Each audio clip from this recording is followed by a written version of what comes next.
I feel like I've got Elvis hair going on. Get down, voluminous mess. Hey guys, it's Jess. Today I wanted to do a very special video. I wanted to talk about New Year's resolutions. And I know that this is not the time of year that people talk about New Year's resolutions, but I wanted to do it anyway and talk about my New Year's resolutions, where I'm at, and what's changed since the new year. It is June. It is halfway through the year. I just had my birthday. Side note, I love having a June birthday because I feel like it just cuts my year in half perfectly and I'm able to transition to a different age. I went from 23 to 24 halfway through my year, so that, I don't know, has some kind of meaning to me. Anyway, I wanted to make this video to talk about my New Year's resolutions and everything that has changed since January. I know some people don't like New Year's resolutions, and I definitely understand that, and I feel like I do and don't. I do like to take the first of the year as an opportunity to figure out what I want, and then I decide to cut up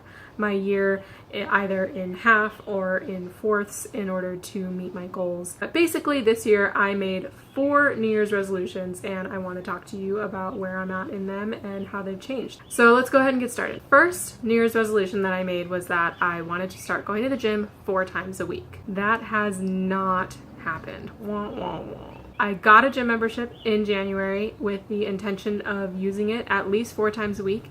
I was using it 3 times a week, which was an increase in using it 0 times a week, so that's good. However, my transportation situation has changed like 5 million times in the last 6 months, and now I am personally without a car. So I am in between transportation modes right now, which would normally be fine, but the gym that worked the best for what I was looking for is 2.5 miles away, which is too long for me to walk and too long for me to Uber because that would be really expensive, and it's not on a bus route. So that kind of sucks. I have figured out a way to carpool with a friend. Shout out to John. Thank you, John. But now I'm on his schedule. So I am in the process of getting back to the gym at a regular amount. I really like weightlifting and I want to get sweet guns. I heard in a video recently that self-love means that you can't move forward, in the fact that, like, I love myself for who I am right now, which means that I'm not looking to improve on anything. And I think that there's a disconnect in that idea. I love myself and I have never loved myself more in my entire life, and I've never been more proud of myself, and I'm failing at going to the gym 4 times a week. And I still love myself. But the way that I see self-love is like, I love myself so much at this moment and I'm so proud of myself, and there are things that I want to improve on. And I'm taking this 6-month halfway point of the year to try to make my life a little bit more fit to meet that goal of going to the gym 4 times a week, and to also refocus as to why I wanted to go to the gym 4 times a week. So that one's that one. Let's move on. Resolution number 2 was to do 8 5Ks in 2018. This one's kind of complicated.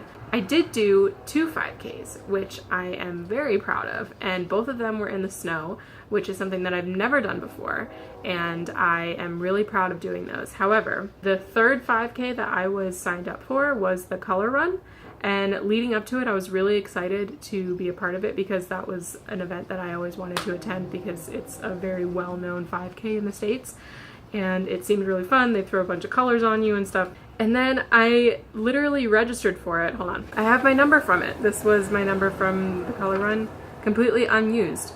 And the reason for that is when I went to pick this up, I realized how wasteful that event is because all of the like chalk comes in these little plastic packaging. Another concern that I had was the amount of people that were going to be there. Right around that time, right around March of this year, I started getting really bad anxiety in large crowds, which is also why I really wanted to go to the March for Our Lives event in March, and I decided not to because the idea of being in a large crowd like that is really starting to increase my anxiety, which is related to my PTSD symptoms. So that's something that I am exploring and trying to get over myself. Putting myself in a situation such as a 5K where I am surrounded by other people and I am supporting events monetarily that are incredibly wasteful is something that I am just not vibing with right now. So I've since tweaked that resolution a little bit to run the distance of a 5K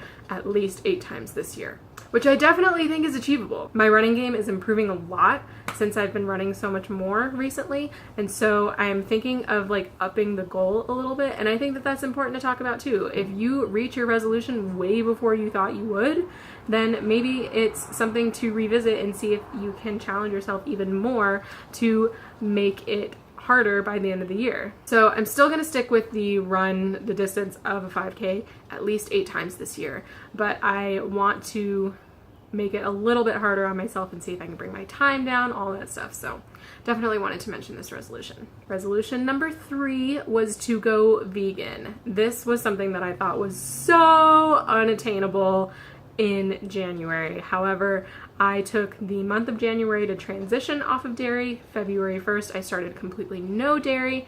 That was the big struggle for me because I was already a vegetarian at the time.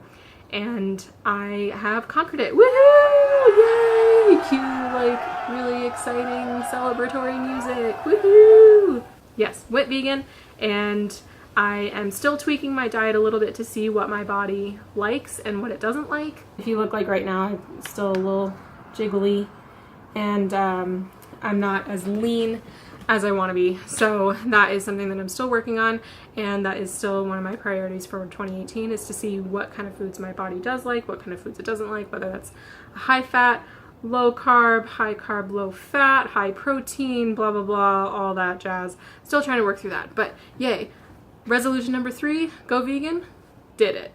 And my last one, resolution number 4, was to finish a 30-day yoga challenge. Shout out to one of the best YouTubers in my opinion is Yoga with Adriene. I love her so much. She's a quirky yoga instructor in Austin, Texas, and she puts out a free yoga video every week. She has done a daily yoga challenge for the month of January, I think the last 3 years, and the last 3 years, I think this was the 4th year, but the last 3 years leading up to this January, I had tried to do that 30-day yoga challenge 4 times. Like, I had tried to do it every January, and I had tried to do it last June, and I failed miserably every single time. I never even came close to finishing it. I would stop at like day 11, day 12, and even then it was like skipping 2 or 3 days in between that. Like, it would take me the entire month of January to get to like day 11 or 12 of the daily 30-day yoga challenge, and I just never came close. So this year I was determined. Spoiler, I did achieve it. Yay! I honestly have no idea what made this year different. Maybe because I made it like a concrete goal, maybe because I was using it as like a form of therapy this year, which I'm going to make a totally separate video about. Maybe it's because I was journaling along with the prompts every day. I honestly don't know, but yes, I achieved it. Super excited about that, and I am continuing to go back and do all of the 30-day challenges that she's put out on her channel and complete all of those too, which I have kind of fallen off the daily yoga train since January, and that's definitely something that in this 6-month check-in I want to focus on again. I think the big picture of this isn't really to see what I've been doing. I think the big message that I want to get out to this is it is never too late. It is never the wrong time to try to improve yourself. I'm going to caveat that. The only time that I would say is the wrong time to try to improve yourself is if you're trying to improve yourself for the sake of others. But if there are things that you want to work on, you don't have to wait until the new year to do them. It's June. You can take that as a sign to be like, hey, 6 months into the year of 2018, I want to make 2018 as much of a kick-ass year as possible. I'm going to do absolutely everything in my power to do that. That's what I'm saying. And these are just the 4 things that I wanted to work on in January. And I am definitely making new goals, weekly goals, monthly goals, quarterly goals, yearly goals, all the time. And I just really like goal setting, and I like achieving them. I cannot believe that I went vegan. If you ask any of my close friends, they will tell you that I have tried to go vegan so many times in the last 2-3 years. Honestly, the thing that was different this time is when I realized all of the changes that my body was going to go through in a positive way when I went vegan, and that really encouraged me. Once I started feeling better from the food that I was eating, once I felt like all of the food that I was eating was healthy and it was nourishing me, it changed my entire outlook on being vegan, and now I can't even describe to you how easy it is to be vegan. It's a perspective shift, and I think that that is super important when you are trying to reach your goals. There are 4 resolutions that I had this year, and I have completed 2 of them. And the reason that I've completed those 2, even though they've been so hard for me to do in the past, is because my perspective changed. And I told myself that 2017 was a growth year for me. There was a lot of therapy, a lot of tears, a lot of really hard times of me not talking to my family for months at a time, me separating myself from toxic people. It was a growth year for sure. And I told myself in January that 2018 was going to be my year, and that I was going to be able to do absolutely everything that I wanted to, and I was going to achieve my goals, or at least get really close to achieving my goals in 2018. And I am still encouraged and inspired to do that. So hopefully you liked this video. I hope that you liked hearing what my goals are for the rest of the year. Hopefully this inspires you to make some goals of your own and just be a total badass and just make 2018 your year. I love you all. I'll talk to you later. Bye!